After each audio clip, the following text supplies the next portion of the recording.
Congressman Adam Smith, Democrat from Washington, ranking member on the House Armed Services Committee, former Marine Raider, CIA Special Activities Officer Elliot Ackerman, author of Sheepdogs, among a number of other New York Times bestsellers. Gentlemen, good to see you. Elliot, I want to start with you. This is late-breaking reporting from ABC News just in the past couple of minutes. The two survivors climbed back onto the boat after the initial strike. They were believed to be potentially in communication with others and salvaging some of the drugs. Because of that, it was determined they were still in the fight and valid targets. Elliot, do we have anywhere near enough information for those of us on cable news to opine on A, whether a war crime was committed, and B, who would be guilty of it if one was? Well, I mean, to go all the way back to the ancients, Plato said the first casualty of war is the truth. And I don't know, given how politicized this incident is becoming, that we're necessarily going to ever know the real truth of what happened. But, one side, yes, if you have shipwrecked personnel and they are executed at sea, that is a war crime. If you have two personnel who are at sea trying to recover drugs, that is not necessarily a war crime. I think the one thing that's important to note, though, is that this entire incident is underpinned by the fact that these strikes, unlike the strikes around terrorism, aren't necessarily underpinned by an authorization for the use of military force, and that's complicating the matter. Okay. The White House would counter that since they have declared these groups narco-terrorists, that they are terrorists, and therefore it's the same authorization. But, Congressman, that's to your point. You have questioned the legality of these strikes at all, saying drug runners do not necessarily constitute an immediate threat to the United States. You said, are we going to have the death penalty for drug runners? President Obama turned the U.S. Air Force into close air support for the Libyan rebels back in 2011. Here's how he justified it. Take a listen. I've heard your argument for the... There will be times, though, when our safety is not directly threatened, but our interests and our values are. But when our interests and values are at stake, we have a responsibility to act. I was in Libya, Congressman, and the Libyan rebels nor Gaddafi's forces posed some kind of imminent risk to the United States, and it was a 6-month air campaign. So I'm just trying to figure out what the difference is.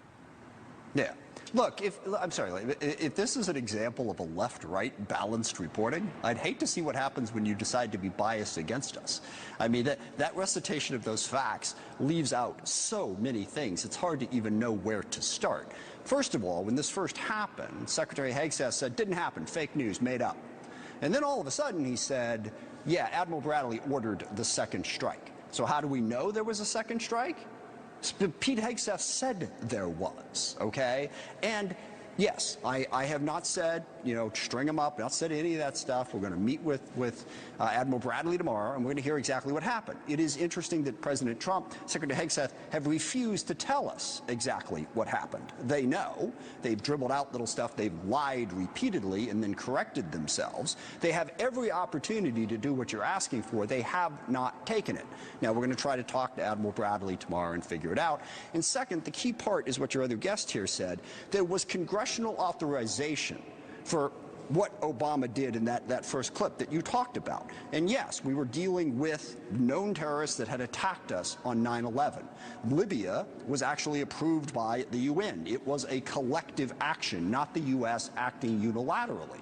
So there's all kinds of things that are different here. And yes, this should be investigated, but that was an incredibly biased take on this. And the final important point about this, again, no authorization. I'm still trying to figure out what was biased. These are cocaine boats in... Well, you laid out an entire argument that Democrats are full of it, basically, and Trump's right. Okay? You didn't get into what your guest just said, that there's no authorization on this. You didn't get... Well, you said a lot more than that over the course of the last 3 or 4 minutes. But let's put that aside for the moment. Now they're finally getting a chance to explain this. And also, if Donald Trump says, look, if you're a drug criminal, we're going after you, do we want to give Donald Trump the role of judge, jury, and executor for everybody who's dealing drugs? And not to pick nits here, but those people are not actually trying to kill Americans. They're trying to make money. They're trying to sell drugs. No, and that's I different than what happened on 9/11. I understand the distinction and we need in to the stand argument. up and fight back against drug dealers, but is this actually working? And you could have put some of that in your opening monologue if you wanted it to be legitimately left-right. It really wasn't. Now, we're going to get to the answer, and I'm with you. No one should be convicting anyone of a war crime right now. Nobody should be doing that. But there are serious questions that need to be raised, not just about the September 2nd strike, but about all of these strikes. What is the authorization? How is this protecting us? That is a different argument. What they showed us and all of the Obama stuff, they showed us the intel. They showed us who these people were and who we were going after. Were they surrounded by civilians, and did we make some mistakes? Yes. We never targeted a civilian. We targeted terrorists who were a threat and tried to calculate, are there civilians around? Is this the best place to take the shot? Is that the best place to take the shot? I got to get to Elliot in a second, but I want to just follow up on one thing here. All of that. You're saying, hold on, yes. I want to go back to Libya, though, because it's important. Because you're saying, though, it's now the UN that gets to decide when American forces are put into war, and the president can go to the UN rather than going to Congress? There are legitimate complaints about what happened in Libya, and those complaints were raised at the time by a variety of people, Democrats and Republicans alike, okay? But it is different when it was also a NATO operation. It was a collective operation. And I think that it wasn't sold as we're trying to protect the U.S. from an attack. It was a different thing. So, but there's a lot of nuances, and I will agree with your overarching point. Anyone who comes on television and says, convict Pete Hegseth of a war crime now, is wrong. But they could be a lot more forthcoming with the information necessary to figure out what happened. So we'll see if they do that, and if they do that, we can come back on and talk about the facts once we know them. Yeah, that would be helpful, and I think the facts obviously will help, as will the truth that Elliot points out is often the first victim in war. Elliot, I want to get you on this because you made a point that war crimes have now become partisan, which is a bad thing, I think, objectively. But this idea that simply a double tap, a triple tap, a quadruple tap, in and of itself is somehow unusual. You called in these strikes in Afghanistan and in Iraq and in other places. I feel like this is sort of standard procedure, that if the first thing doesn't achieve the objective, the first strike, then you keep striking the target until objective is met, correct? Yeah, I mean, listen, tactically, you can be extremely aggressive so long as you're operating in a theater where you have a legal war declared. And the challenge we have right now is that President Trump has never gone to Congress, which is the fact of going to the American people to express his intent as to what this war is about.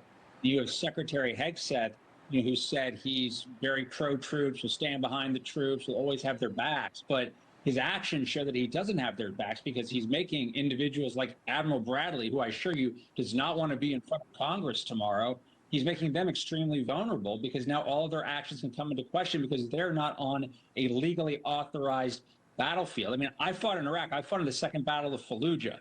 Our rules of engagement going into Fallujah in November 2004 were all military-age males have been declared hostile.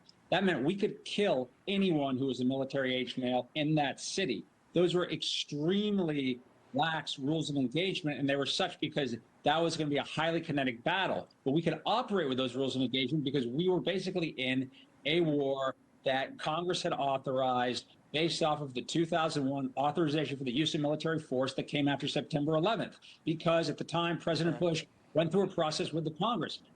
Trump hasn't done any of that. And because of that, you gentlemen both make a great point. Were shooting at you.